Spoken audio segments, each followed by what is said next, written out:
At the Pentagon. Jennifer, Brett pointed out something. I wrote that down as well. President Obama, from the podium just a minute ago, there will be costs for any military intervention in Ukraine. Any idea what that means?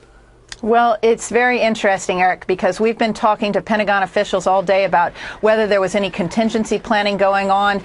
We heard from the NATO Supreme Allied Commander yesterday from Brussels, a U.S. Air Force General Breedlove, who said there were no contingency plans on the part of NATO allies to do anything if Russia were to move troops into the Ukraine. That is a statement that Vladimir Putin would have taken, would have heard, and would have possibly taken as a green light, if you will, to move those forces. We're not clear at this point, and the Pentagon is not confirming whether those forces that appear to have landed at the airport there, about 2,000 troops, according to reports on the ground, whether they are Russian troops, but they are seeing military activity, officials tell us, into and out of the Crimea, and reporters on the ground are saying that, in fact, there is a militarization of the Crimea, the Crimean Peninsula right now. The Russian ambassador to the UN spoke just moments ago, and he said that many of these media reports are wrong, and that there were wrong media reports at the beginning of the First World War. That is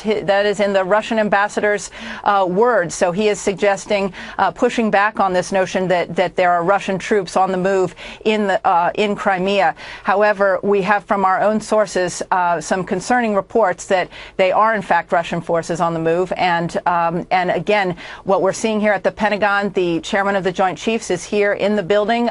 He is not over at the White House with the president, who just spoke from the podium there at the White House.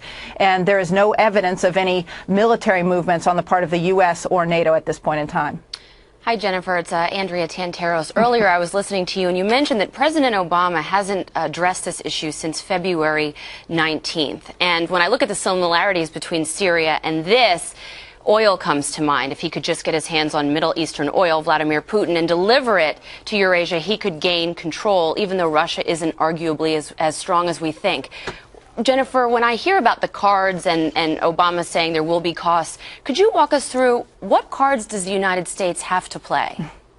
Well, what's increasingly clear is that not only does the U.S. not have many cards because they are not willing to use certain cards, but the UN doesn't have any cards because Russia sits on the Security Council. So they've brought the issue up at the Security Council, but even a Security Council resolution on Ukraine and on Russia's any potential move by Russia into Ukraine would be vetoed by none other than the Russians who sit on the Security Council. Then you also have NATO, which, again, the defense ministers of all 28 countries were meeting for the last 2 days, and there was no solid statement out of there about what they would do if Russia moved troops into Ukraine. All right, Jennifer Griffin, thank you so much from the Pentagon. Thank you, Jennifer. We're going to bring it back out here, throw it around the table a little bit. Bob, you're getting very worked up during some of that. What's going on? The only point about what Jennifer said about the NATO members meeting.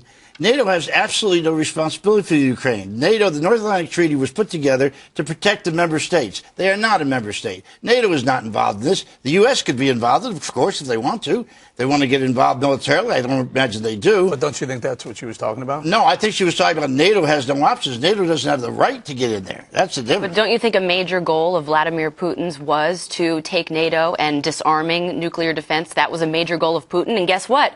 He got it. No, one of the reasons Putin is doing this is the Ukraine has made it very clear, at least for the opposition that's now in power, that they want to join the EU.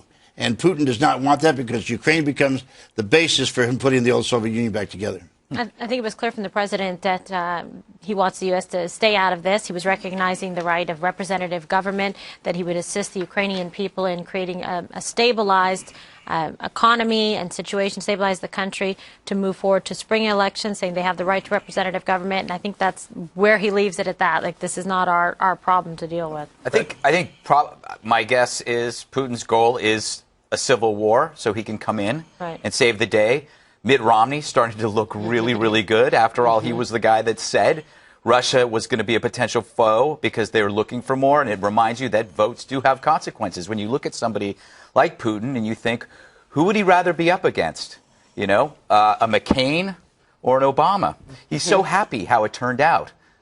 You know, I so much hope. Right now it's a war of words. That's where we are. We have a war of words going on back and forth, not only within Ukraine and Russia, but within whether or not NATO, U.S. is going to get involved. Let's hope it stays that way. If it escalates to more, then maybe it's a different story. But as of now, good news is that's about it. And honestly, the Ukraine has handled themselves pretty admirably. Very admirably. This is very reminiscent of Hungary in the 1960s, where the Russians went under a civil war, supposedly a civil war, gave the Russians the opportunity to move in and take over.